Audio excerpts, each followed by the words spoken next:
Hello నమస్తే. ఆంధ్రప్రదేశ్ సంబంధించిన తాజా రాజకీయ పరిణామాల గురించి మనతో మాట్లాడడానికి నందమూరి లక్ష్మీపార్వతి గారు, వైఎస్ఆర్ కాంగ్రెస్ పార్టీ ప్రధాన కార్యదర్శి మనతో పాటు ఉన్నారు. మేడం నమస్తే. నమస్తే. ఎలా ఉంది మీ ఆంధ్రప్రదేశ్ రాష్ట్రం? అబ్బో బ్రహ్మాండంగా ఉంది. 3 సీసాలు 6 గ్లాసులుగా ఉంది. ఎందుకు సీసాలు ఏంటి, గ్లాసులు ఏంటి? మరంతే కదా, ఎక్కడ చూసినా మద్యం ఏరులాగా పారుతా ఉంది. ఇంత ముందు కూడా ఉంది కదా మద్యం.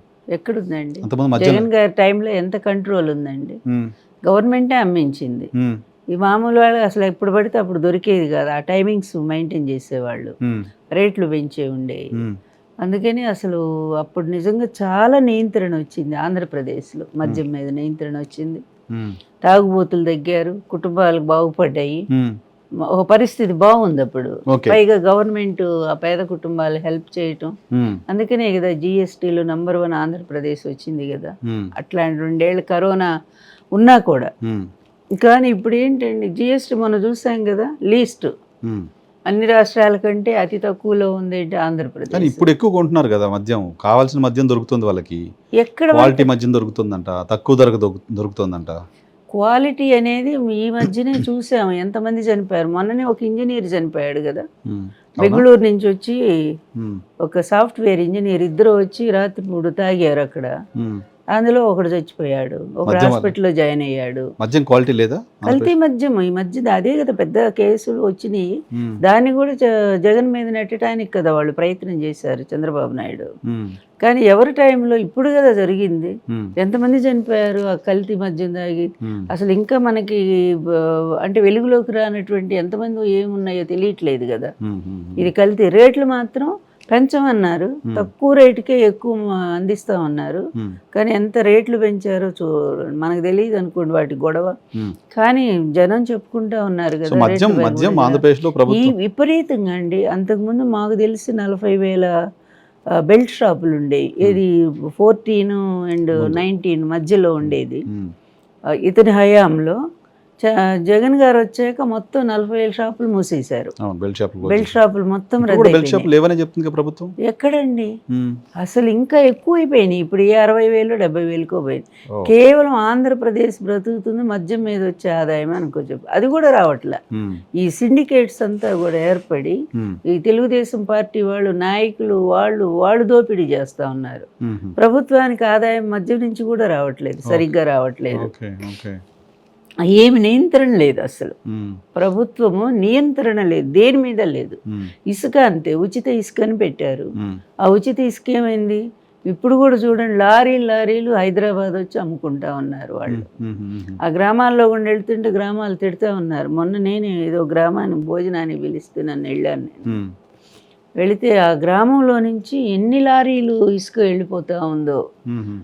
అట్లాగే నిన్న ఒకళ్ళు విజయనగరంలో అనుకుంటాను, ఇక్కడంతా కాలం అంతా తవ్వేస్తున్నారు, గుంటలు పడిపోతున్నాయి, అందులో ఎవరైనా పడి చచ్చిపోవచ్చు కదా, నూతులు ఏర్పడతాయి కదా దాని లోపల. ఏమిటి అన్యాయం అని చెప్పి ఆ ప్రజలు మొత్తుకుంటా ఉన్నారు.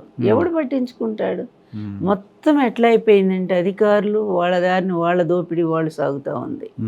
అదేవిధంగా అంటే యథారాజా తథా ప్రజ అని చెప్పి, నీకు అసలు వాడు ఆయన కొడుకే ఓ పెద్ద దోపిడీదారులైపోయి వాళ్ళు ఇష్టం వచ్చినట్టు ప్రతి దాంట్లో కమిషన్ కొట్టేస్తా. లేకపోతే 90 పైసలకి భూములు ఏంటండి? ఎక్కడన్నా ఉందా చరిత్రలో? మోదీ గారు ఇచ్చారంట కదా గుజరాత్లో, సింగూర్ కంపెనీకి ఏదో ఇచ్చారంట. మోడీ ఏమో అది మనకు తెలియదు. మోదీ గారు ఇచ్చారా? మోడీ గారు.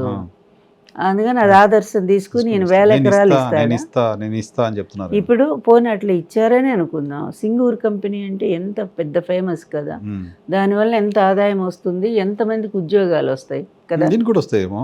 ఎక్కడ ఎవరికి ఇచ్చేది? ఏమైనా పెద్ద కంపెనీలకు ఇచ్చారా వీళ్ళు? అంత వీళ్ళకి తెలిసిన వాళ్ళకేదా ఇచ్చింది. TCS కి ఇచ్చారు, ఏదో పెద్ద పెద్ద కంపెనీస్ ఇచ్చారు. సరే, భూముల విషయం పక్కన పెడితే, మీరు అపోజిషన్ పార్టీ కాబట్టి మీకు అన్ని తప్పులుగానే కనపడతాయి మేడం. మీ టైంలో కావాల్సిన మద్యం దొరకలేదని జనాలు ఇబ్బంది పడ్డారు.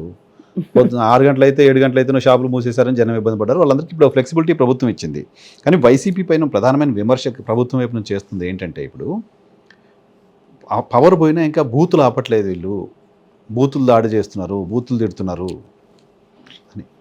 వైఎన్ఆర్ గారు అసలు ఈ సంస్కృతి తీసుకొచ్చింది ఎవరండి? వాళ్ళ ITDP ఒక్కసారి చూడండి, ప్రతి మహిళ ఉంటుంది అందులో. వాళ్ళకి ఎగనిస్ట్గా ఉండే పార్టీల్లో ఎవరైనా నోరెత్తి ప్రశ్నించే ఏ మహిళ కూడా అక్కడ గుడ్డలు లేకుండా ఉంటుందండి వాళ్ళ ఐటీడీపీలో. ఇంత దారుణంగా మహిళలను అవమానించినటువంటి పార్టీని ఇంతవరకు చూడలేదు నేను రాజకీయంగా.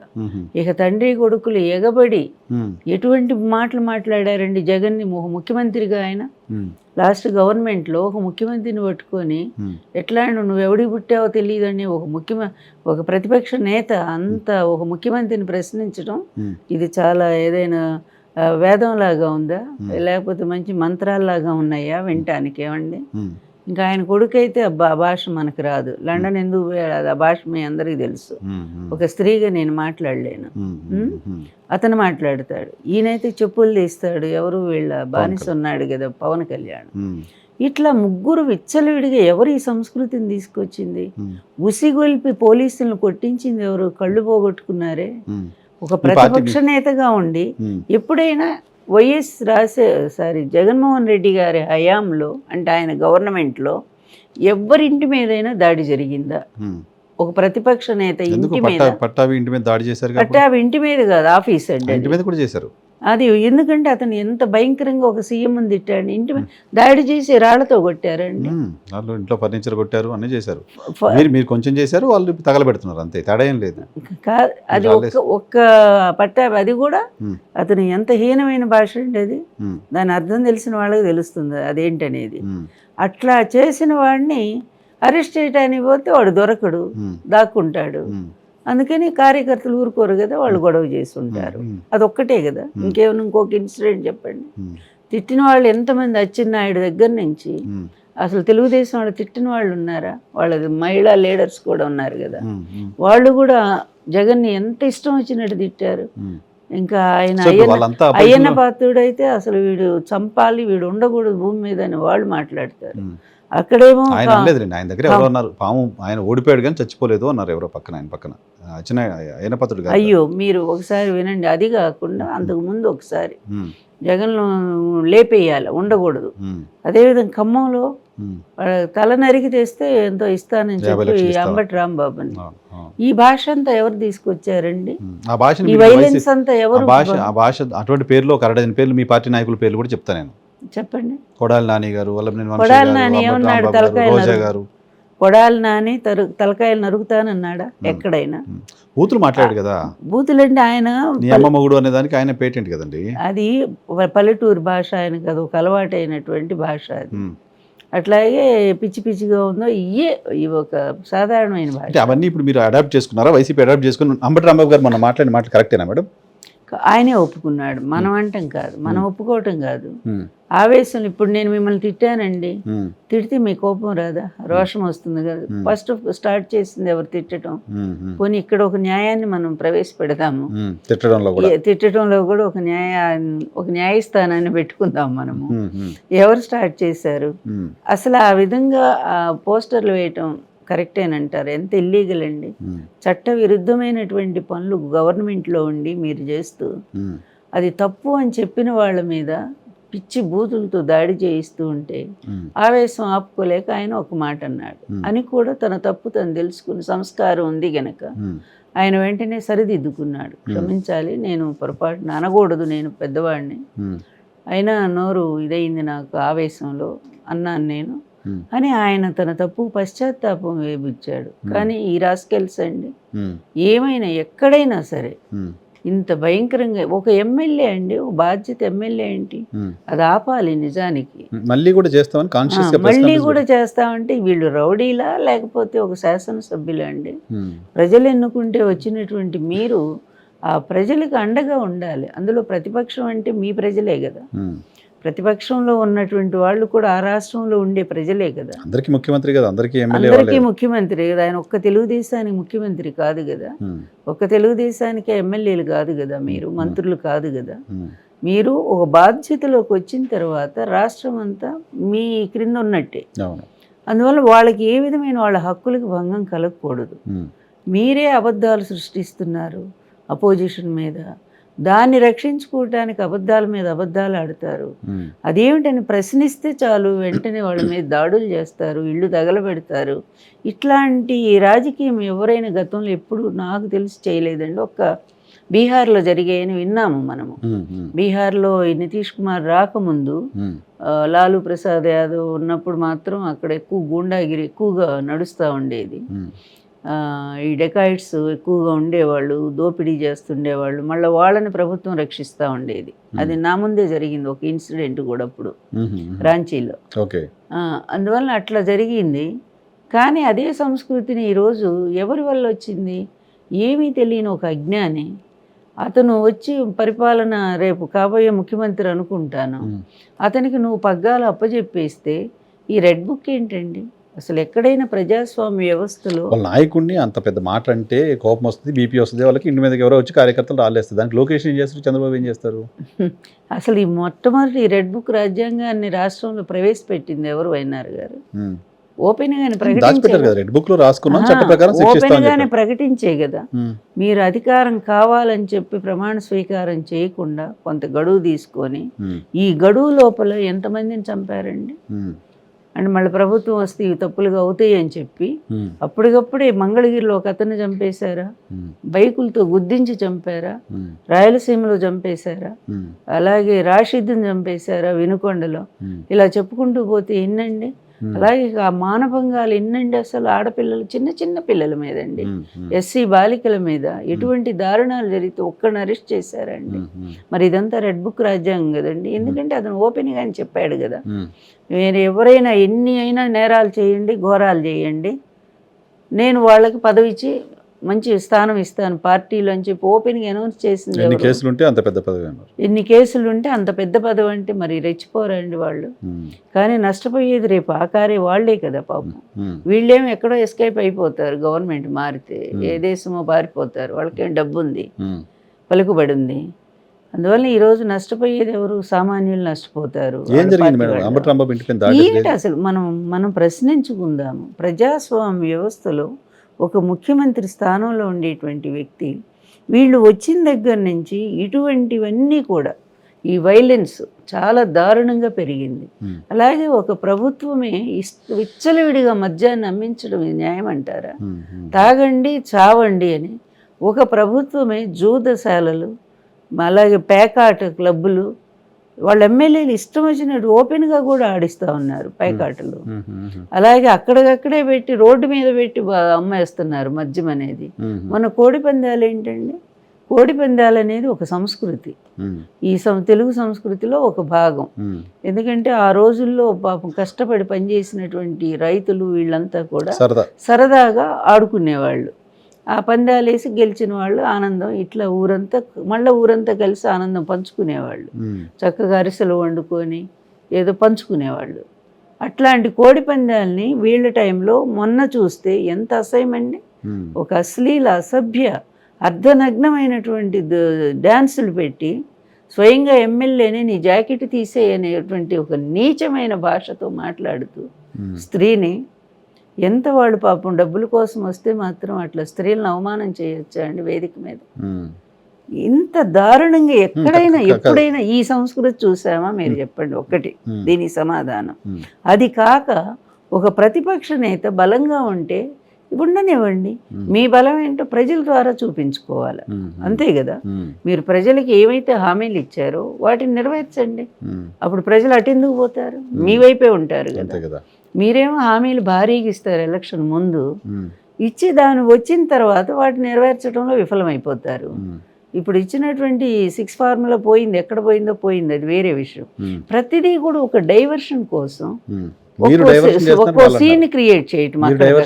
వాళ్ళు అంటున్నారు లడ్డూ విషయంలో అడ్డంగా దొరికిపోయింది వైఎస్ఆర్ కాంగ్రెస్ పార్టీ, కల్తీ జరిగిందని ఇంతకంటే సిగ్గుమాలిన మాటలు డైవర్ట్ చేయడం కోసం అంబటి రాంబాబు అట్లా మాట్లాడి రెచ్చగొట్టారని సీఎం చెప్తున్నారు. కాదండి, ఇక అబద్ధాలు చెప్పేది చంద్రబాబు అంటేనే కేర్ ఆఫ్ అడ్రస్, అబద్ధానికి కేర్ ఆఫ్. అది నా నుంచి చూస్తున్నాను కదా, ఆ రోజు నుంచి కూడా ఎన్టీఆర్ స్వయంగా చెప్పినా కూడా వీడు దుర్మార్గుడు, నన్ను వెన్నుపోటు పొడిచాడు, అందువల్ల ఇతను నా అల్లుడని చెప్పుకోవడానికి నేను సిగ్గుపడుతున్నాను, అసలు ఇట్లాంటి వ్యక్తి ప్రజాస్వామ్య వ్యవస్థలో ఉండటానికే వీల్లేదని ఇప్పటికీ ఉన్నాయిగా, ఆయన వీడియోలు అన్నీ కూడా ఉన్నాయి కదా. అలా చెప్పినటువంటి వ్యక్తి ఎట్లాంటి వాడని మనం భావించాలండి. అంటే ఎన్టీఆర్ గారు అబద్ధం చెప్పారని మనం అనుకుందామా? ఎన్టీఆర్ను వెన్నుపోటు పొడిచి దింపేసినటువంటి విషయం అది అబద్ధం అని అనుకోవాలా? 4 పత్రికలను అడ్డం పెట్టుకొని వాటిని పోషిస్తూ నెల నెల డబ్బులు పంపిస్తూ నీ గవర్నమెంట్ వచ్చినప్పుడు 100 కోట్లు ఇస్తున్నావు ఏబిఎన్కి కానీ ఈనాడుకి కానీ. ఈనాడు ఏమైనా శుద్ధపూస? ఆ రోజు రామోజీయే కదా ఎన్టీఆర్ని దింపాలనే కుట్రకి అసలు పూర్తిగా నాంది వెలికింది అతనే కదా. అతని ఆధ్వర్యంలోనే కదా ఈ చంద్రబాబు కొంతమంది ఎమ్మెల్యేలు కూడా. ఆ తర్వాత అదే ఈనాడు గంటకు ఒక ఎడిషన్ రిలీజ్ చేయడం, అదే 22వ తారీఖు ఈటీవీ అంత ప్లాన్లో భాగంగా ఈటీవీని రిలీజ్ చేయడం, ఆ రోజే లాంచ్ చేసుకోవటం, అంత ఎంత కుట్రగా. అంటే ఎన్టీఆర్ ఉండకూడదు అధికారంలోనే, ఉంటే ఆయన ప్రైమ్ మినిస్టర్ అయిపోతారు, ప్రైమ్ మినిస్టర్ అయితే వీళ్ళు ఆటలు సాగవనే కదా అంత దారుణంగా పడగొట్టి ఆయన్ని. సో ఎన్టీ రామారావుని ప్రధానమంత్రి కాకుండా అడ్డుకున్నది చంద్రబాబు నాయుడు గారు 100%. రామోజీ ఈయన, వీళ్ళకేమో పివి నరసింహారావు గారు వత్తాసు అక్కడ ఢిల్లీలో. ఆయన పదవికి ఎక్కడ అడ్డం వస్తుందో అందుకని. ఎందుకంటే ఈయన వస్తే ఆయన పదవికి అడ్డం అవుతుంది. అందరూ కూడా మిగిలిన పక్షాలు ఈయన్ని ఎన్నుకుంటారు. ఎన్టీఆర్ అంటే అంత గౌరవం ఉంది. నేషనల్ ఫ్రంట్ అంతా రెడీగా ఉన్నారు ఆ రోజు ఎన్టీఆర్ గారిని ప్రైమ్ మినిస్టర్ చేసుకోవడానికి. మీరు చిన్నవాళ్ళు, మీకు గుర్తుండి ఉండదు. అప్పుడు ఈయన అద్వానీ గారు ఒక స్టేట్మెంట్ ఇచ్చారు, వాజ్పేయి కానీ అద్వానీ గారు కానీ. ఎన్టీఆర్ గారు అయితే మేము సపోర్ట్ ఇస్తాం ప్రధానమంత్రి కానీ. ఎస్, ఆయన ఒక స్టేట్మెంట్ ఇచ్చారు. ఎందుకంటే హవాలా కేసులో అద్వానీ గారికి మీద ఒక కంప్లైంట్ వచ్చింది ఆ రోజు. ఆయన మీదే కేసు బుక్. హవాలా కేసులో అద్వానీ గారు కూడా ఉన్నారు అని చెప్పి ఒక కాంగ్రెస్ పార్టీ ఏదో క్లెయిమ్ చేసింది ఆయన మీద. చేసినప్పుడు ఎన్టీఆర్ గారు ఒక స్టేట్మెంట్ ఇచ్చారు, అద్వానీ గారు అలాంటి మనిషి కాదు, చాలా నిక్కచ్చి ఉన్నటువంటి మనిషి ఆయన, ఇవన్నీ కాంగ్రెస్ పార్టీ కుట్ర అని చెప్పి ఈయన ఒక స్టేట్మెంట్ ఇచ్చారు. అది వాళ్ళు ఎంత ఆనందపడిపోయారంటే, ఎన్టీఆర్ లాంటి వాడు మాకు ఇట్లా ఇచ్చారు అని చెప్పి. నిజంగానే తేలిపోయింది కూడా, ఆ కేసు లేదు పాడు లేదు, తర్వాత ఏమి రుజువు లేదు కదా. అందువల్ల వాళ్ళు ఏమన్నారంటే ఎన్టీఆర్ గారు ప్రధానమంత్రి అయితే మేము సపోర్ట్ ఇస్తామని చెప్పారు. అప్పుడు పివి నరసింహారావు భయం కదా. నిజంగానే ఇప్పుడు అటు ఇటు ఇప్పుడు అప్పుడు ఉన్నటువంటి మెజారిటీ అయితే రాదు కాంగ్రెస్ పార్టీకి, తక్కువ మెజారిటీ వస్తుంది. వచ్చినా ఎవరో ఒకళ్ళని అందరినీ కలుపుకొని, ఇప్పుడు ఎందుకు తెలుగుదేశం పార్టీలో 6 ఎంపీలని పివి నరసింహారావు తీసేసుకోలేదా? అది తప్పు కదా. తెలుగుదేశం పార్టీ ఎంపీలే కదా, భూపతిరాజు వాళ్ళందరూ కూడా గోదావరి జిల్లా, వాళ్ళందరినీ కూడా ఎందుకు తీసుకున్నావు నువ్వు? నువ్వు నిలబడితే అక్కడ నంద్యాలలో మా తెలుగువాడు నిలబడ్డాడు ప్రధానమంత్రి, ఆయనకి మేము సపోర్ట్ ఇస్తున్నాము అని పోటీ కూడా పెట్టకుండా అంత గౌరవం ఇచ్చి కాపాడారు కదా తెలుగువాడి గౌరవాన్ని ఎన్టీఆర్ గారు. అది హుందాతనం అండి. ఒక లీడర్కు ఉండే క్వాలిటీ ఏంటంటే హుందాతనం. ఒక లీడర్కు ఉండేటంటే తన మీద తనకు నమ్మకం, అలాగే తను ప్రజలకి ఏం చేస్తున్నాను అనేది ఒక సిన్సియర్గా తనకు క్లారిటీ, అవి ఉన్నటువంటి వాడు ఒక లీడర్గా. సేమ్ జగన్ కూడా అంతే ఎదిగాడండి. వయసు చిన్నది కావచ్చు కానీ తనకు క్లారిటీ ఉంది, ఈ ప్రజలకి నేనేం చేయగలను అనేటువంటిది. చెయ్యగలను అనుకున్నటువంటి పథకాలను అతను అనౌన్స్ చేశాడు. చేసినటువంటి పథకాలను తూచా తప్పకుండా కరోనా 2 ఏళ్ళు బాధ పెట్టినా కూడా, కరోనాలో కూడానండి అసలు హాస్పిటల్స్ ఉన్నాయా మనకి? ప్రధానమంత్రి కాకుండా అడ్డుకోవడం కోసమే ఆ రోజు లేకపోతే ఒక డిజాల్వ్ చేస్తాను ఒక ముఖ్యమంత్రిగా. చాలా అందులో ఎంతమంది 258 మందిని గెలిపించిన మనిషి ఈయన. అంత సపోర్ట్ ఉన్నటువంటి పార్టీ, అసలు ప్రతిపక్ష హోదా కూడా లేదు కాంగ్రెస్ పార్టీకి.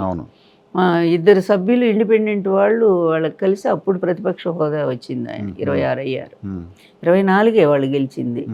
అంత పెద్ద మెజారిటీతో గెలిచినటువంటి ఒక ముఖ్యమంత్రి గవర్నర్కి లేఖ రాశారు, నేను ఈ విధంగా నాకు వెన్నుపోటు జరుగుతూ ఉంది, ఇది ఒక అప్రజాస్వామ్య విధానంలో జరుగుతూ ఉంది కనుక నేను డిజాల్వ్ చేయాలనుకుంటున్నాను ఒక లేఖ రాస్తే చచ్చినట్టు ఒప్పుకోవాలండి.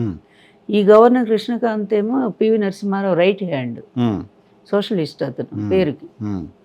అంటే ఎటువంటి కుట్ర రాజకీయాలు జరిగినాయో మీరు అందువల్ల పివి నరసింహారావు కూడా దానిలో భాగస్వామ్యం. నన్ను పంపారు ఎన్టీఆర్ గారు ఢిల్లీ, పివి గారిని కలిసి కన్విన్స్ చేయమని. నేను లక్ష్మీ మాధవ్ రెడ్డి ఇద్దరం వెళ్ళామండి.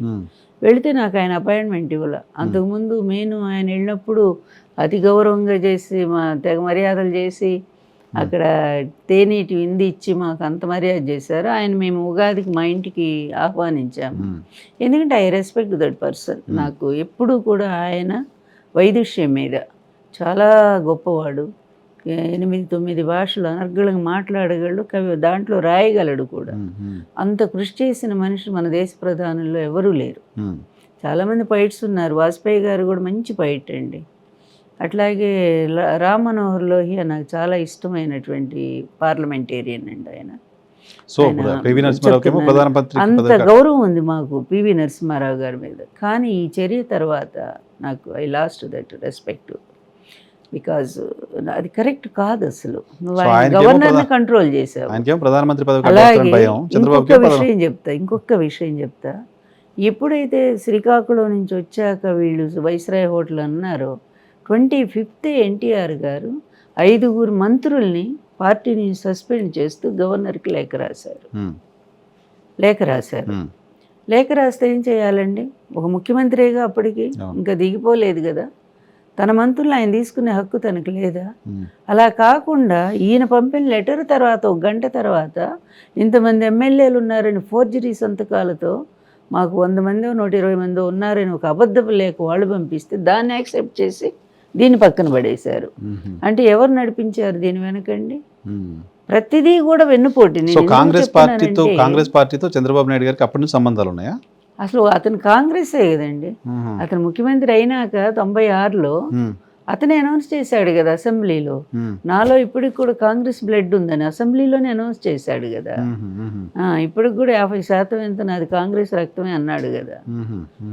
అంటే ఇతను ఎప్పుడూ కూడానండి మొదటి నుంచి ఇతను వచ్చిందే తక్కువ స్థాయి నుంచి, చిన్న కుటుంబం నుంచి వచ్చాడు. అది ఎప్పుడూ తప్పు కాదు. చిన్న కుటుంబం నుంచి, పేద కుటుంబం నుంచి ఎంతోమంది నాయకులు, సంజీవ ఇలాంటి మంచి మంచి నాయకులు వచ్చారు ఇదే రాష్ట్రాన్ని ముఖ్యమంత్రులుగా. ఎంత మంచి నీతిమంతులో వాళ్ళ గురించి చరిత్ర ఎప్పటికీ మర్చిపోదండి. అలాంటి వెంగళరావు లాంటి ముఖ్యమంత్రి, చెన్నారెడ్డి లాంటి రాజకీయ దురంధరుడు ఈ రాష్ట్రాన్ని పరిపాలన, కోట్ల విజయభాస్కర్ లాంటి నీతిమంతుడు, ఇలా పార్టీలు ఏదైనా సరే ఇలాంటి మహానాయకులంతా కూడా రాష్ట్రాన్ని పరిపాలించిన వాళ్ళండి. అలాంటి ఒక నిజం చెప్పాలంటే ఇంతమంది మహానుభావుల్లో ఒక పనికి మాలిన ముఖ్యమంత్రి అంటే చంద్రబాబు నాయుడు అండి. రాజకీయం అంటే అతనికి తెలిసిందల్లా కుటిలమైనటువంటిదే రాజకీయం. స్ట్రైట్ రాజకీయం అతనికి తెలియదు, మ్యానిపులేషను.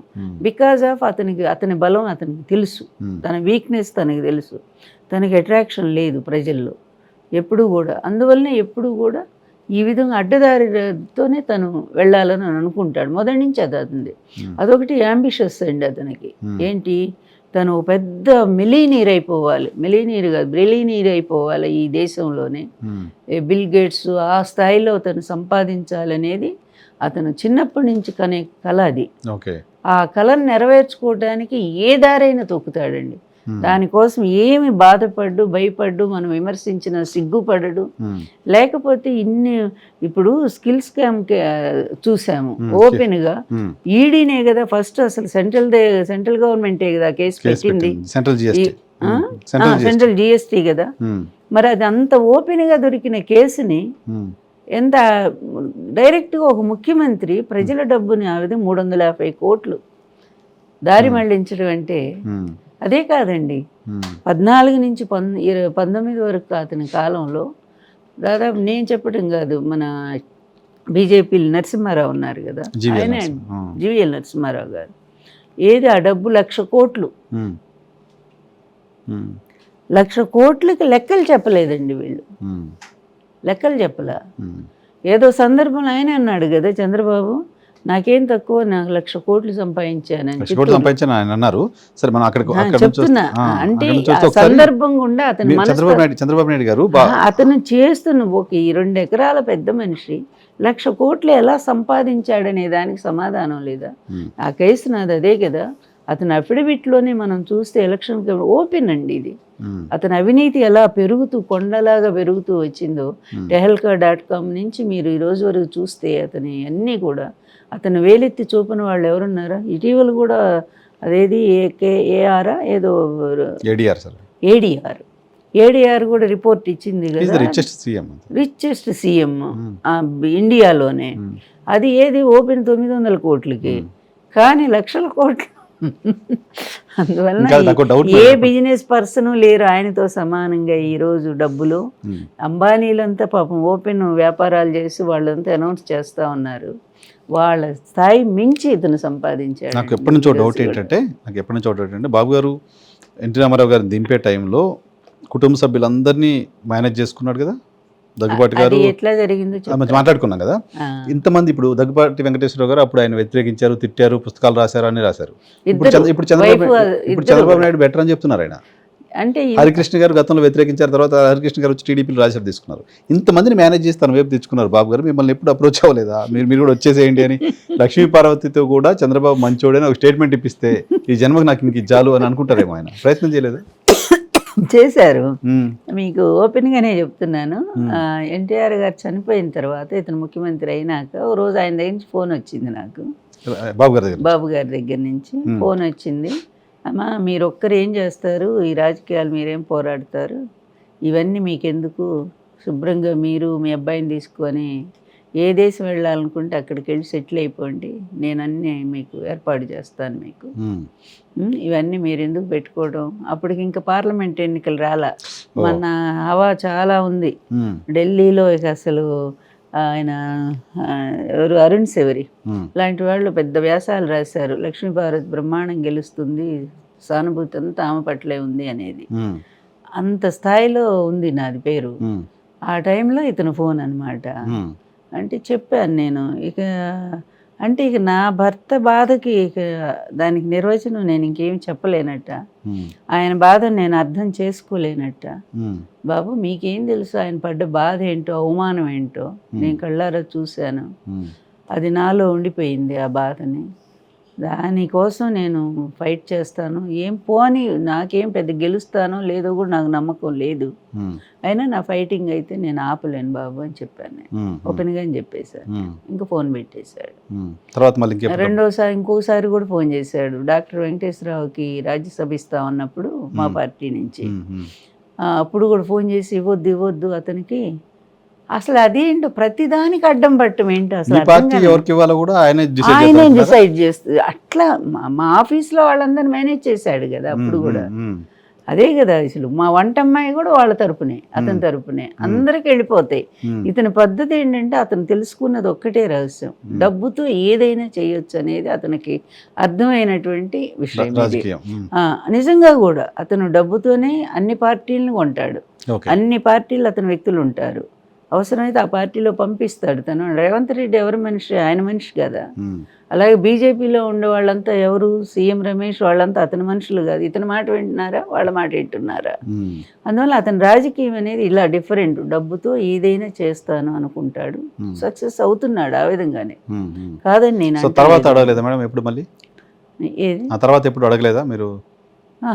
ఇంకా అడగలేదు. కానీ నేనే 2 సార్లు అతను కలిశాను వెళ్ళి. ఎందుకంటే వాళ్ళ నాన్నగారు వాళ్ళ అమ్మగారు చనిపోయినప్పుడు వెళ్ళి పరామర్శించాను నేను. ఆ రోజు మామూలుగా అపాయింట్మెంట్ ఇచ్చారు కలుస్తానంటే. అలాగే మళ్ళీ ఈ అలిపిరి సంఘటన వెళ్ళినప్పుడు అప్పుడు కూడా వెళ్ళి కలిశాను. ఇంటికి వెళ్ళాను నేను, ఇక్కడే ట్రిబ్లేట్స్ ఇంటికి వెళ్ళి కలిసినప్పుడు బాగానే మాట్లాడాడు. ఇక మళ్ళీ ఢిల్లీలో కలిసాము. ఎన్టీఆర్ విగ్రహం పెట్టినప్పుడు పార్లమెంట్లో అనుకోకుండా ఒకేసారి ఇద్దరం లోపలికి వెళ్ళాం అనమాట. వెళ్ళినప్పుడు అమ్మ ఎలా ఉన్నారు అన్నాడు. బాగానే మాట్లాడాడు. అంటే బాగానే ఉన్నాను బాబు, మీరు ఎలా ఉన్నారు? బాగానే ఉన్నానన్నా. అట్లా ఏదో మాట్లాడుకుంటూ బాలయ్య బాబు అందరం లోపలికి వెళ్ళాము. వెళ్ళిపోయినాక అక్కడ విగ్రహం దగ్గర మళ్ళీ పక్కన మేమిద్దరమే ఉన్నాము. ఎన్టీఆర్ విగ్రహం దగ్గర ఆ పూలు తీసి నాకు ఇచ్చాడు, చేతిలో పోసాడు. పూలు ఎన్టీఆర్ విగ్రహానికి పోసాడు. అదే అంతే. ఏమనుకుని ఉంటాడు ఎన్టీ రామారావు గారు లోపల నుంచి? ఎన్టీ రామారావు గారు ఏమనుకుని ఉంటారు లోపల విగ్రహంలో చూసి? విగ్రహంలో చూసి వద్దు ఆ పూలు తీసుకోబాక, వద్దు లక్ష్మి అవి ముట్టుకోబాక, అసలు నువ్వు వేరే తీసుకొని పెట్టు నాకు అని ఉంటారు తప్పకుండా. 100%. ఆ టైంలో ఏం తోచలే నాకు. అందరూ ఉన్నారు, ప్రైమ్ మినిస్టరు, ప్రతిపక్ష నాయకులు, పెద్ద వాళ్ళంతా ఉన్నారు. అంతా హడావుడిగా ఉంది, పలకరిస్తున్నారు. నేను విగ్రహం ముందు నిలబడ్డా ఈయన నా పక్కనే ఉన్నారు. తీసి ఇలా పువ్వుల కోసం నేను చూశాను, తను తీసి గబుక్కుని ఇచ్చాడు నాకు. ఇంకా ఎవరైనా అందుకుంటాం ఆ టైంలో. మళ్ళీ ఆ పూల కోసం ఎక్కడికో పోవాలి, సరే అనుకోకుండా జరిగింది. ఏది ఏమైనా ఇప్పుడు విషయము ఏదైనా ఇబ్బంది కలిగినప్పుడు అక్కడ ఒక స్నేహపూర్వకంగా లేదా ఒక బంధువుగా ఇంటికి వెళ్ళి పలకరించాను కదా, చేశాను కదా, అది మానవతా దృక్పథమే కదా. నేను ఎక్కడ కూడా మన రిలేషన్ దెబ్బతీయలేదు కదా. ఆయన వల్ల ఎక్కువ ఎఫెక్ట్ అయింది మీరు, ఎక్కువ ఎన్ని అవమానాలు బిగినింగ్ నుంచి నా మీద అవాకులు చవాకులు అయినా సరే నేను వెళ్ళాను. నేను ఎందుకు ఇంట్లో ఎవరు చనిపోయినా వెళ్ళి పలకరించి వచ్చాను, ఎవరు మాట్లాడకపోయినా నాతో. హరికృష్ణ నేను స్వయంగా పార్లమెంట్లో కలిసి లెటర్ ఇచ్చాను, ఎన్టీఆర్ భారతరత్న ఇప్పించాలని. అప్పుడు 1 కోటి సంతకాలు చేశాను అన్నమాట. ఆ కార్యక్రమం నారాయణన్ గారికి ఇచ్చాము, రాష్ట్రపతి నారాయణన్ గారికి. అట్లా నేను చాలా ఫైట్ చేశాను. వైఎన్ఆర్ గారు ఒక మహిళగా ఉండి నేను ఇన్ని కష్టాల మధ్య, అప్పుడు ఉమ్మడి రాష్ట్రం కదా, నేను తిరగని ప్లేస్ లేదు, మారుమూల గ్రామాలకు కూడా నేను వెళ్ళాను. ఎక్కడ మీటింగ్ ఉంటే అక్కడ నేను తిరిగినంత బహుశా ఏ రాజకీయ నాయకులు తిరిగి ఉండరు. ఇంతెందుకు చంద్రబాబు నాయుడు తిరిగాడా? ఎప్పుడు తిరగలేదు అసలు. అట్లా తిరిగాను, కష్టపడ్డాను. నాకు వ్యూహం లేదు, నాకు సలహా చెప్పేవాళ్ళు, అమాయకత్వం నిజాయితీ, డబ్బు లేదు నా దగ్గర. అందుకనే ఆ సింబల్ పోయింది. ఆ సింబల్ కనుక నాకుండుంటే 30 సీట్లు నేను గెలిచుండేదాన్ని 100%. అరుణ్ శౌరి గారు 30 సీట్లు గెలుస్తుంది ఎన్టీఆర్ టీడీపీ అని రాశారు, అది నిజమై ఉండేది. అది చదివి అతను ఆ విధంగా మరి ఇదైపోయాడు. మరి అది చెప్తున్నా, ఇతని నేచర్ మొదటి నుంచి మనం గమనించుకుంటూ వస్తే ఎప్పుడు కూడా వెనక రాజకీయమే తప్ప ఇతను ఎప్పుడు స్ట్రైట్గా అనేది చేయడు. ఈ రోజు కూడా ఆంధ్ర రాష్ట్రంలో అతను చేస్తుంది అదే. చంద్రబాబు నాయుడు గారి కేసులన్నీ కొట్టేస్తున్నాయి కోర్టులు. అదే మరి అది ఎంత న్యాయం చెప్పు? ఒక్కటి కూడా విచారణకు పోనీయకుండా ఆల్రెడీ ప్రాథమిక సాక్ష్యాలు ఉన్నందువల్లనే కదా నిన్ను జైలు రిమాండ్కి పంపించారు. 56 రోజులు నువ్వు ఉన్నావంటే తప్పు చేసావనే కదా. దానికి తగిన సాక్ష్యాలన్నీ ఆ రోజు మరి సిట్ నీకు కోర్టుకు సబ్మిట్ చేశారు కదా. సిమెన్ కంపెనీ ఏమిచ్చిందో రిపోర్ట్ మాకు సంబంధం లేదని ఇచ్చింది. సిమెన్ కంపెనీలో ఉన్న ఎవడో ఉద్యోగిని తీసుకొచ్చి వాడి పేరుతో అప్పటికప్పుడు ఒక కంపెనీ పెట్టి దాని పేరు నిధులన్నీ తరలించేసి, ఇంకా ఎంత పెద్ద ప్లాను అది బయటకు వచ్చింది కనుక ఆ రోజు జిఎస్టీ పట్టుకున్న అనుకోకుండా అక్కడ ఆ వ్యక్తిని పట్టుకోవటం అన్నీ బయటకు వచ్చినాయి కనుక దొరికిపోయాడు దొంగ. డైరెక్ట్ ఈయన సంతకమే కదా, ఒక ముఖ్యమంత్రిగా ఉండి.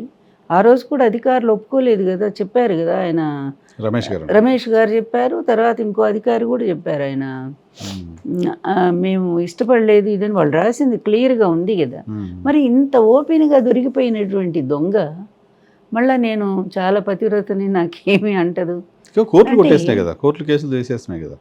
ఏది కోర్టులో కేసులు తీసేస్తున్నాయి కదా. ఇప్పుడు మద్యం కేసు పోయింది. ఎంత సిగ్గుమాలిని కోర్టు వ్యవస్థ నిందిస్తేనేమో తీసుకుపోయి పడేస్తారు మనల్ని. అయినా సరే బాధతోనే అంటున్నాను, ఆ రోజు మీరే కదా అతని కేసు నిర్ణయించి పంపించారు. ఈ రోజు అది ఉప్పెట్లు అయిపోయింది. ఆ రోజు తప్పైనటువంటిది. అదే సిట్టును కూడా అడుగుతున్నాను, ఇదే సిట్టు ఎంత అండి, 1, 2 కొన్ని వేల పేజీలు కదా. ఇన్ని పేజీలు పెద్ద దాని నిండా వేసుకొని వెళ్ళారు, వ్యాన్ నిండా వేసుకొని వెళ్ళారు. ఇవన్నీ కోర్టుకు సబ్మిట్ చేశారే, హైకోర్టు ఆ రోజు అంగీకరించింది. మరి ఇంత రుజువైనటువంటి కేసుని మీరు ఇంట్లో కూర్చొని తప్పు చేయలేదు ముఖ్యమంత్రి అని చెప్పి ఎట్లా కొట్టేస్తారండి? అది నిలబడుతుందా? స్పష్టంగా సుప్రీంకోర్టు కూడా అదే చెప్పింది. ఎవరు అధికారంలో ఉన్నప్పుడు వాళ్ళ కేసులను కొట్టేసుకుంటే అది చెల్లదని కూడా చెప్పింది కదా.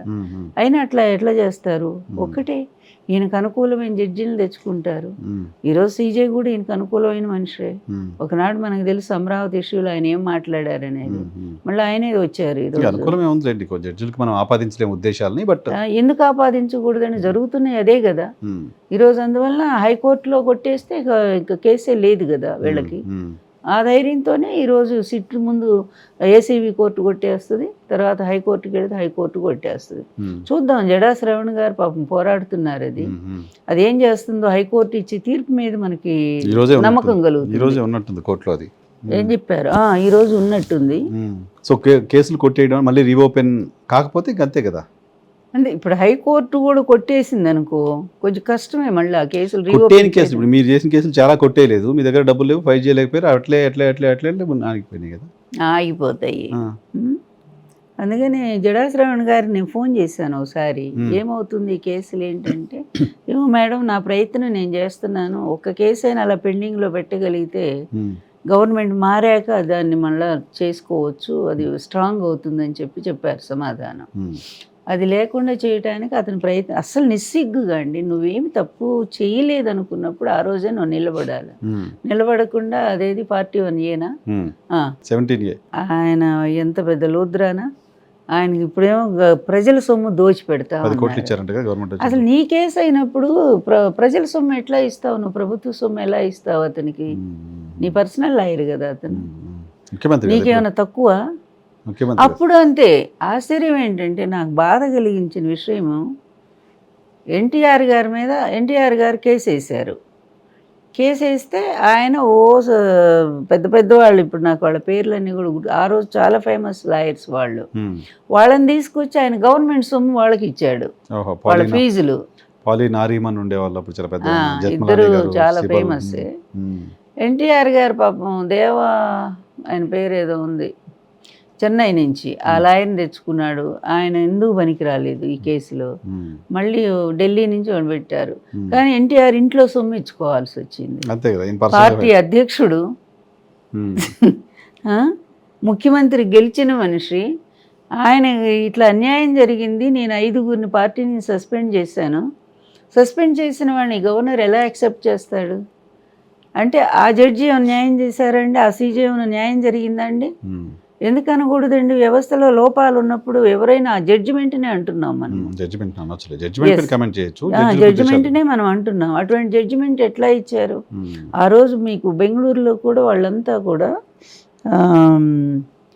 చాలామంది ఒక స్టేట్మెంట్ ఇచ్చారు లాయర్స్, ఈ బార్ అసోసియేషన్ వాళ్ళు ఒక పెద్ద స్టేట్మెంట్ ఇచ్చారు.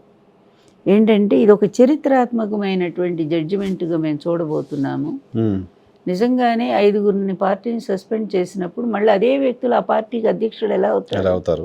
అసలు ఎట్లా అవుతారు? ఎక్కడుంది ఇది? మాకు ఇచ్చినటువంటి పార్టీ కాన్స్టిట్యూషన్లో కూడా అది లేదు కదా, ఎలక్షన్ కమిషన్ ఇచ్చినటువంటి కాన్స్టిట్యూషన్లో కూడా లేదు కదా, అలా ఎలా అవుతారు అని దానికోసం ఉత్కంఠగా ఎదురు చూస్తున్నామంటే చివరికి కొట్టిపారేసి. ఏమిటి అన్యాయం? ఈ దేశం ఎట్లా ముందుకు పోతుంది? వైఎన్ఆర్ గారు, ఎంతో మంది యువత ఒక భవిష్యత్తు కోసం ఎదురు చూస్తూ ఉన్నారు. కనీసం ఒక మంచి సమాజాన్ని అందుకోగలిగితే మంచి యువత కూడా తయారవుతుంది కదా.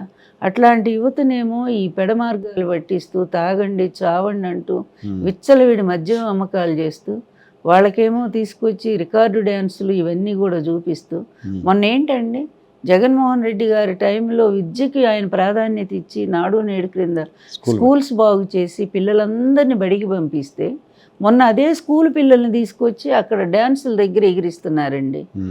ఎంత బాధేస్తుందండి ఈ వ్యవస్థ. ఇట్లాంటి వ్యవస్థను నాశనం చేయడానికి వచ్చిన వాళ్ళు లీడర్ ఎలా అవుతాడు? మనం స్ట్రైట్గా మాట్లాడుకుంటున్నాం, ఇక్కడ పార్టీల గురించి మాట్లాడట్లేదు. వ్యవస్థని సక్రమంగా నడిపిస్తూ విద్య ద్వారా దాన్ని అభివృద్ధికి పదంలో తీసుకెళ్ళి వాళ్ళకు ఉన్నతమైన భవిష్యత్తు ఏర్పాటు చేసేవాడు ఒక నాయకుడు. అలా కాకుండా మీకు ఆ చదువద్దు పాడు వద్దులే, ఇట్లాగే చావండి తాగండి, మీరే ఇప్పటి నుంచే తాగండి, అదిగో ఆ డ్యాన్సుల దగ్గర ఎగరండి అని చెప్పి పిల్లల నుంచే పాడు చేసేటువంటి వాళ్ళు, అదేం పరిపాలన అవుతుంది చెప్పండి? ఒకటి కాదు, ఇలాంటి 100 ఉన్నాయి చెప్పడానికి. మీరు వచ్చిన దగ్గర నుంచే హింస రాజకీయాలను ప్రేరేపించారు. జగన్ మీద కక్షతో ఇప్పుడు నా ఫ్రెండు నా స్నేహితుడు రాజశేఖర రెడ్డి గారు అని చెప్పి గొప్పగా చెప్తావు, ఆయన మీద మీరు ఏదో షో కూడా చేసుకుంటున్నారట, నా అత్యంత స్నేహితుడని.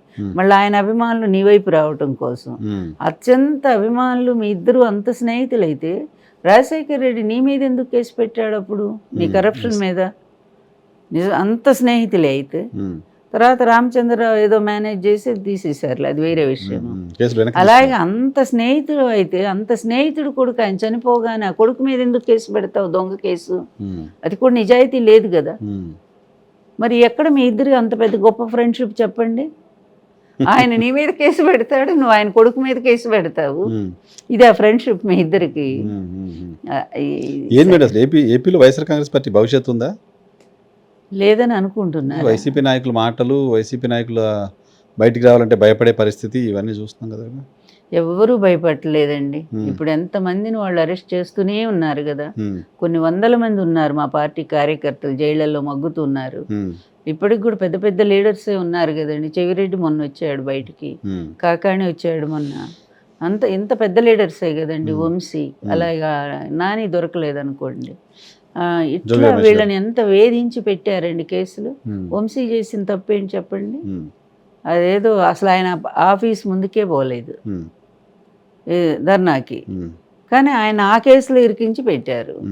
ఇట్లా వీళ్ళ రెడ్ బుక్ రాజ్యాంగం అనేది అనౌన్స్ చేయటమే అది రాజ్యాంగ విరుద్ధమైనటువంటి మాట. ఏది అది ఎవరో ఆవేశంగా పోరాట పెట్టుకున్నటువంటి వాళ్ళు, ఉద్యమాలు చేసేటువంటి వాళ్ళు పెట్టుకుంటారు.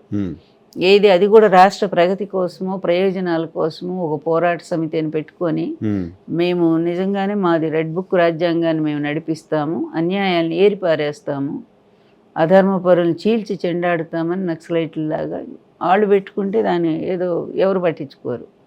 కానీ ఒక పరిపాలకులు ప్రజాస్వామ్యబద్ధంగా ఎన్నికయ్యారని మీరు అనుకుంటున్నారు, మేము అనుకోలేదులేండి ఆ మాట. ఎన్నికయ్యారని మీరు అనుకుంటున్నారు. అనుకునేటువంటి మీరు ప్రజాస్వామ్యబద్ధంగానే ప్రజలందరూ నా వాళ్ళు అనుకోవాలిగా. జగన్ అదే అనుకున్నాడుగా. జగన్ ఎవరి మీద కేసులు పెట్టాడు? ఎందుకు పెట్టలేదు? చంద్రబాబు నాయుడు గారి మీద కేసు పెట్టా, జైలుకి పంపిస్తే ఇంకా ఎవరి మీద కేసులు పెట్టారా? ఎట్లా ఉంటది? దొంగతనం చేసి అచ్చెన్నాయుడు గారి పైన కేసు పెట్టి లోపల పంపించారా? కొల్లు రవీంద్ర గారి పైన కేసు పెట్టి లోపల పంపించారా? దూలిపల్లి నరేంద్ర గారి పైన కేసు పెట్టి లోపల పంపించారా? చంద్రబాబు నాయుడు గారి పైన కేసు పెట్టి లోపల పంపించారా? దేవినేని ఉమా గారి పైన కేసు పెట్టి లోపల పంపించారా? ఎంతమంది అండి? కాదండి, మీరు అన్నిటిని ఒక గాట కట్టేస్తారు. మీరు అడిగారు కదా ఎవరైనా కేసు పెట్టి పంపించారంటే చాలా మంది క్రింది స్థాయి కార్యకర్తలు వాళ్ళ మీద కూడా వాళ్ళు ఊళ్ళో పోవడానికి భయపడిపోయారు వాళ్ళంతా కదా. స్వేచ్ఛకు మేము స్వేచ్ఛ ఉంది వాళ్ళెవరిని పాపం చిన్నవాళ్ళ జోలే పోలే. పైగా వాళ్ళకి ఎన్నో ఇచ్చారు జగన్. వాళ్ళకి అన్ని పథకాలు వర్తింపజేశారు. అర్హులైన ప్రతి ఒక్కళ్ళు పార్టీ చూడలా, కులం చూడలా, మతం చూడలా కదా. అది నిజంగా లబ్ధిదారులు ఎవరున్నారో వాళ్ళందరికీ న్యాయం జరిగింది జగన్ గవర్నమెంట్లో. వాళ్ళని ఇట్లా ఎప్పుడు ఎవరిని వేధించలే. ఇక మీరు చెప్పే అచ్చెన్నాయుడు ఎంత పెద్ద దొంగతనం అండి అది. ఈ కార్మికులకు ఇచ్చేటువంటి మందుల్లో ఆ విధంగా కమిషన్ తీసుకొని అతి దారుణంగా మోసం చేసిన వాళ్ళని సపోర్ట్ చేసి వాళ్ళ క్లీన్ సర్టిఫికేట్ ఇస్తే అది పెద్ద నేరం కదండి. ఇప్పటికీ ఆ కేసు ఉంది, అదేం పోలేదండి. అది దాని మీద అరెస్ట్ చేస్తే అది తప్ప. ఇంకెవరండి? అలాగే ఈ ఎక్సైజ్ డిపార్ట్మెంట్ సంబంధించి ఏదో రవీంద్ర మర్డర్ కేసు అయింది. Murder case. ఈ రవీంద్ర మీద అంతకుముందు కూడా ఎక్సైజ్ డిపార్ట్మెంట్లో ఉన్నప్పుడు కేసు ఉందండి అతని మీద. సరేలేండి, వాళ్ళు ఉన్నప్పుడు మీరు మీ గురించి కేసులు చెప్తారు, మీ గురించి వాళ్ళ గురించి కేసులు చెప్పడం కాదండి, వాస్తవం ఏదో. అంతే, మద్యం కేసులో పోయాడు చెవిరెడ్డి, ఇంకేదో కేసులో పోయారు కాక అనేది చెప్తారు కదా. ఏముంటుంది మద్యం కేసులో? సరే, ఉంది లేదనేది మీరు చెప్తారు, ఉంది అని వాళ్ళు చెప్పుకుంటారు. మేం కాదు, ఆంధ్రప్రదేశ్ రాష్ట్రంలో వీళ్ళు వస్తే వాళ్ళని, వాళ్ళు వస్తే వీళ్ళని అరెస్ట్ చేస్తారని ఒక పరిస్థితి తీసుకొచ్చారు. ఏమండి, ఇది పూర్తిగా న్యాయం వైపు ఉన్న వాళ్ళం మేము, అన్యాయం వైపు నిలబడ్డ వాళ్ళు. మా లిక్కర్ కేసు ఎవరిదండి? వీళ్ళది. చంద్రబాబు నాయుడు గారు మొత్తం కూడా బ్రాండ్స్ అన్నీ మీరు చూడండి. జగన్ గారు ఒక్కటన్నా తీసుకొచ్చారా కొత్త బ్రాండ్? ఆయన టైంలో, 5 ఏళ్ల టైంలో మొత్తం తీసుకొచ్చినవి అన్నీ కూడా బూబూలు, బోబోలు, లేకపోతే పవన్ స్టార్లు అన్నీ ఆయనకు అనుకూలమైన వాళ్ళందరి పేర్లు పెట్టుకొని మొత్తం బ్రాండ్లన్నీ అవే కదా. అది గవర్నమెంట్ న్యాయంగా అమ్మించింది, అంతే తప్ప దాంట్లో ఎక్కడ కూడా అన్యాయం చేయడానికి వీల్లేదు. వెంకటేశ్వర స్వామి తెలుగు వాళ్ళందరికీ ఆరాధ్య దైవం. ఎట్లో తెలుగు వాళ్ళందరికీ అభిమాన ఆరాధ్య దైవం ఎన్టీ రామారావు గారు. అటువంటి ఎన్టీ రామారావు గారు వెంకటేశ్వర స్వామిని చాలా కొలిచేవాళ్ళు. తిరుపతి అభివృద్ధి వెంకటేశ్వర స్వామితో ఎన్టీ రామారావు గారితో ప్రారంభమైంది అని చెప్తారు కదా. సో తెలుగుదేశం పార్టీకి వెంకటేశ్వర స్వామితో అంత సంబంధం ఉంది. అటువంటి వెంకటేశ్వర స్వామివారికి సంబంధించిన లడ్డూని జంతువుల కొవ్వుతో కలిపేశారు, జంతువుల కొవ్వు కలిపారు దాంట్లోనే చంద్రబాబు నాయుడు గారి స్టేట్మెంట్. ఇప్పుడు కూడా కల్తీతోటే లడ్డు తయారు చేశారు, ఏంటి కెమికల్ కాక్టైల్తో లడ్డూలు తయారు చేశారు అని సిట్ చెప్తోంది. అయితే మనము చంద్రబాబు గారి మాట నమ్ముదామా లేకపోతే సిబిఐ మాట నమ్ముదామంటారా? చెప్పండి, దీనికి సమాధానం చెప్పండి ముందు. సిబిఐ అనేది లీగల్ కదండి కదా, అది కూడా సుప్రీంకోర్టు వేసిన సిట్టు కదండి. అది ఆంధ్రప్రదేశ్ సిట్టు వాళ్ళు కూడా ఉన్నారు కదా అందులో. ఆంధ్రప్రదేశ్ ఇట్టు కూడా ఉన్నారు కదా, ఆంధ్రప్రదేశ్ ప్రభుత్వం సజెస్ట్ చేసింది. ఉన్నారు, సెంట్రల్ గవర్నమెంట్ వాళ్ళు ఉన్నారు.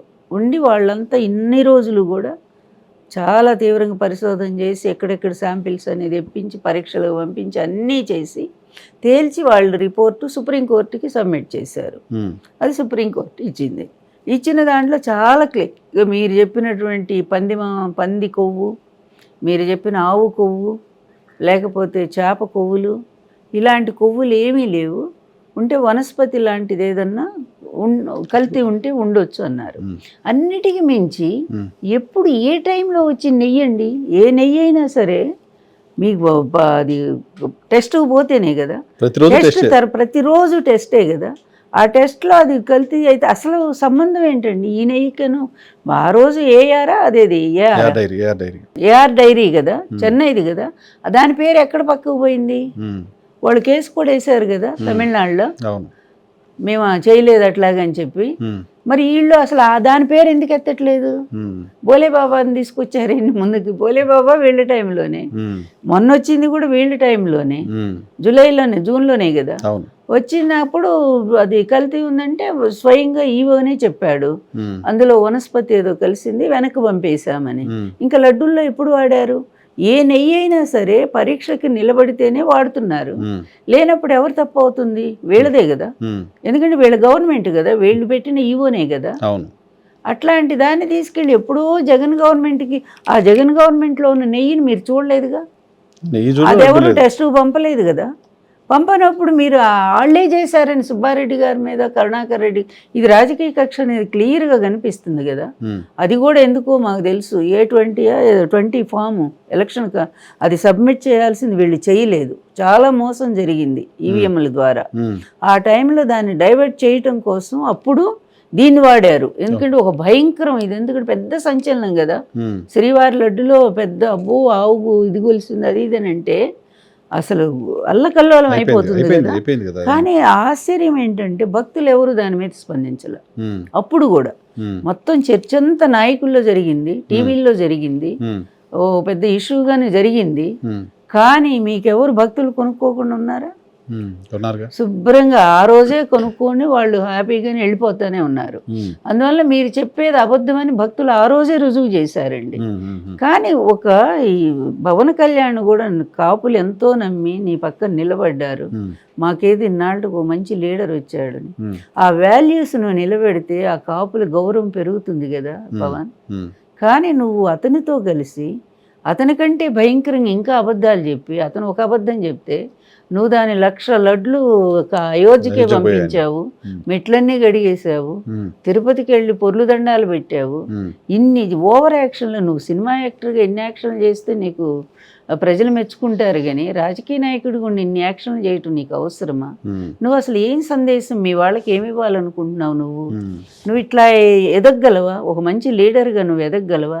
ఎప్పటికీ అతని నీడలోనే ఉండి ఇప్పుడు అనుభవించే సుఖాలన్నీ ఏదో ఎక్కడికి వెళ్ళినా కూడా స్పెషల్ ఫ్లైట్లు, నేను ఉదయం ఇక్కడ రాత్రికి హైదరాబాద్ అనుకునే రీతిలో నువ్వు సుఖాలు అనుభవిస్తున్నావు ప్రజల సొమ్ముతో కదా. ఒక్కసారి మనస్సు పెట్టి ఆలోచించు.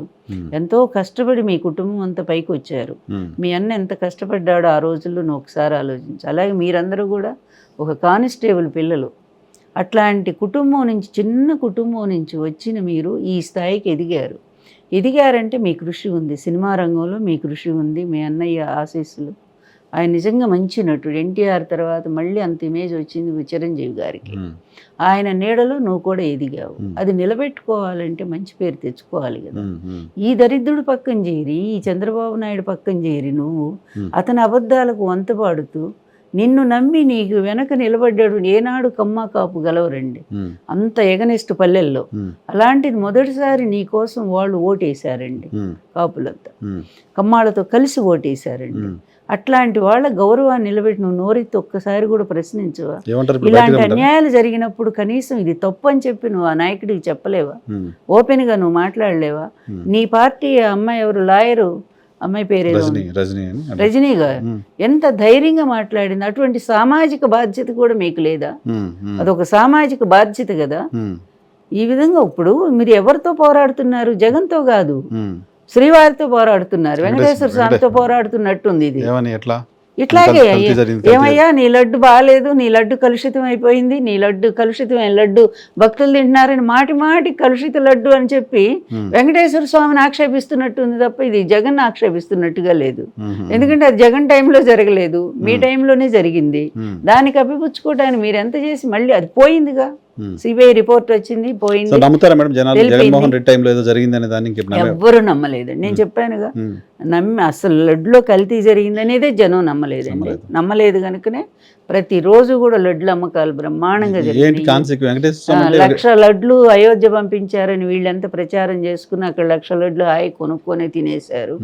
ఎవరు ఏమి నమ్మలేదు. వెంకటేశ్వర స్వామి అంటే భయం లేదా చంద్రబాబు నాయుడు గారికి? అసలు లేదండి. చంద్రబాబు అంత నాస్తికుడు.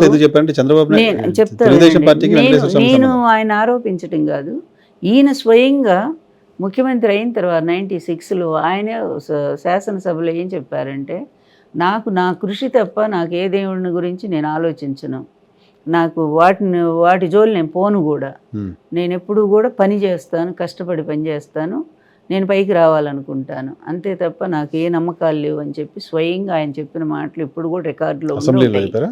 ఇప్పటికిప్పుడు ఆయన ఇంత హిందూ వెంకటేశ్వర స్వామి భక్తుడు ఎప్పుడైపోయాడండి. మొన్న నేను క్రిస్టియన్ అని చెప్పి చర్చిలో చెప్పినటువంటి పవన్ కళ్యాణ్ ఎప్పుడు సనాతన అయిపోయాడండి. ఇవన్నీ సినిమా వేషాల్లాగా లేవా? ప్రజలు అంత అమాయకులు కాదు, మనకంటే తెలివైన వాళ్ళండి వాళ్ళు. ఈరోజు మీలాంటి వాళ్ళని ఈ సోషల్ మీడియా ద్వారా నిజాలని నిగ్గుదీసి బయట వదులుతూ ఉన్నారు. ఇవంతా ప్రజలు అసలు ఆ టీవీల కంటే ఇవే చూస్తున్నారు ఎక్కువగా, ఇవే ఎక్కువ చదువుతున్నారు, వాళ్ళు ఫాలో అవుతున్నారు. అందువల్ల మీరు చేసే చెప్పే ప్రతి అబద్ధం, చేసే ప్రతి పాపం వెంటనే బట్టబయలైపోతా ఉంది ఈరోజు. అప్పుడు కాల, ఎందుకంటే అప్పుడు మీ మీడియా తప్ప ఇంకెవరు లేరు అసలు ఆ రోజు. నిజంగా ఈనాటిలాగా ఆ రోజు ఉండుంటే పాపం ఎన్టీఆర్ గవర్నమెంట్ పడిపోయేదే కాదు, లక్ష్మీ పార్వతికి ఈ దుర్దశ వచ్చేది కాదు, ఇన్నేళ్లు ఈ కష్టాలు నేను పడేదాన్ని కాదు. ఆ రోజు నా భర్త హాయిగా ప్రైమ్ మినిస్టర్ అయిపోయేవాడు, 3 నెలల్లో ఎలక్షన్స్. అందువల్ల ఏంటంటే ఆ రోజు అదే ఈనాడు, ఇదిగో ఈ ఆంధ్రజ్యోతి అప్పుడంత చిన్నదిలే, దానికి ఏం తోక పత్రిక అనేవాళ్ళు. మెయిన్ ఏంటంటే ఈనాడు ఆయన చెప్పేసరికి కుల గురువు నిజమేననుకొని ఈ మొత్తం మా కమ్యూనిటీ అంతా నన్ను ఒక దోషిగా ఇప్పటికీ చూస్తూనే ఉన్నారు అనుకోండి. అది పోకుండా ఉండటానికి వాళ్ళ ఐటీడీపీ వాళ్ళు యథాశక్తి ప్రతిరోజు నా మీద నిందలు ఆరోపణలు కంటిన్యూ చేస్తూనే ఉంటారు. మొన్న సిపిఐ నారాయణతో మాట్లాడిచ్చారండి. అసలు ఆయనకి ఏం తెలుసండి మీ గురించి మాట్లాడారు? ఏదో హిట్ టీవీ అంట, ఆయన తిరుపతిలో కూర్చుంటే ఇద్దరం కూర్చొని ఉన్నామంట. ఆయన ఏదో భూముల వ్యవహారం కోసం అక్కడికి వచ్చాంట. ఆ భూములు ఏందో గొడవ ఏందో నాకు అస్సలు తెలియదు. సరే నాకేమైనా పని ఉండి నేను లేచి వెళ్ళిపోవచ్చు కదండి. దానికి వెళ్ళిపోయానంట. వెళ్ళిపోతే పక్కనే ఉండి ముద్దుకృష్ణనాయుడిని అడిగా అంటే ఈయన, అదేంటి లక్ష్మీభారతి గారు ఎందుకు వెళ్ళిపోయారంటే, నువ్వు కాళ్ళకి దండం పెట్టలేదు కదా అందుకని వెళ్ళిపోయారు. ఇట్లాంటి మాటలు ఒక సిపిఐ లీడర్ మాట్లాడొచ్చా అండి? అసలు ముద్దుకృష్ణనాయుడు అలాంటి మాటలు చెప్తాడా? ముద్దుకృష్ణనాయుడు కానీ పెద్ద లీడర్స్ ఎవరైనా నాకు దండం పెట్టారండి ఎప్పుడైనా సరే? ఈ చిన్న చిన్న కార్యకర్తలు వాళ్ళు ఎవరికైనా దండం పెడతారు, ఒక చిన్న లీడర్ కూడా పెడతారు. వాళ్ళు నారాయణ గారిని ఫోన్ చేసి అడగటం ఏంటి, తిట్టానండి, ఇదిగో మెసేజ్ కూడా పెట్టాను, అబద్ధాలతో బ్రతికే బ్రతుకు ఒక బ్రతుకు కాదని కూడా పెట్టాను.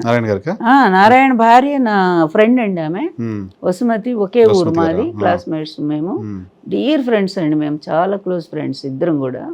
నేను అదే చెప్పాను, ఈ భార్య చాలా మంచిది, మీరెందుకు ఇలా అమ్ముడుపోతున్నారో నాకు బాధగా అనిపిస్తూ ఉంది, కమ్యూనిస్ట్ అని పేరు చెప్పుకుంటూ. నేను విన్నదే చెప్పాను, నేను చూసింది ఏది వినలేదు, ఏది చూడలేదు. ముద్దుకృష్ణనాయుడు అలా చెప్పడం నాకు తెలుసు. ఆ మనిషి లేడు గనక ఈ రోజు పోనీ అప్పుడు చెప్పలేదుగా మీరు, ఇప్పుడు చెప్తారా అంటే అది ఎంత అమ్ముడుపోయారనేది నాకు తెలుస్తాను అంటే ఫోన్ పెట్టేశాడు ఇక వినకుండా మాటలు.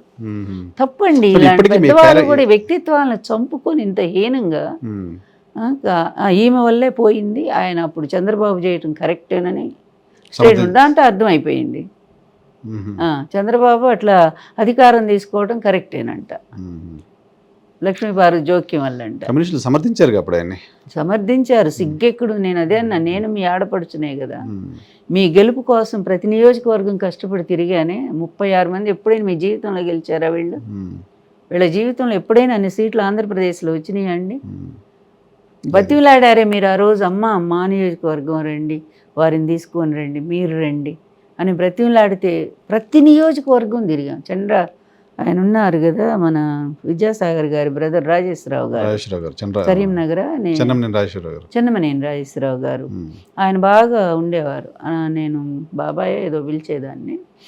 ఆయన అమ్మ నువ్వు వస్తేనే అన్నీ గెలుస్తాం మేము అని చెప్పి సో ఈ పద్దాకా వస్తూనే ఉండేవారు. ఆయన నిజంగానే అన్ని సీట్లు తీసుకొని వాళ్ళందరి గెలుపు కోసం కృషి చేసి గెలిపిస్తే ఏం జరిగింది అసలు విషయం ఏం జరిగిందని ఎన్టీఆర్ గారి దగ్గరికి ఒక్కసారని వచ్చి అడిగారండి? ఎక్కడైనా మీ సీట్ల విషయంలో నేను అసలు జోక్యం చేసుకున్నానా? మీ కమ్యూనిస్టులకి ఇన్ని ఇవ్వండి అని నేను ఎప్పుడైనా చెప్పానా? చెప్పలేదుగా. ఒక్కడిని చెప్పమను. అన్ని చంద్రబాబు ఆయన కూర్చొని కదా చేసుకున్నారు. క్యారెక్టర్ అసాసినేషన్ ఇప్పటికీ ఎందుకు జరుగుతుంది మేడం? అంటే నేను ఇంకా అంత బలంగా ఉన్నాను అన్నమాట. సూపర్ అవితే అక్కడ బలంగానే ఉండండి. Thank you very much.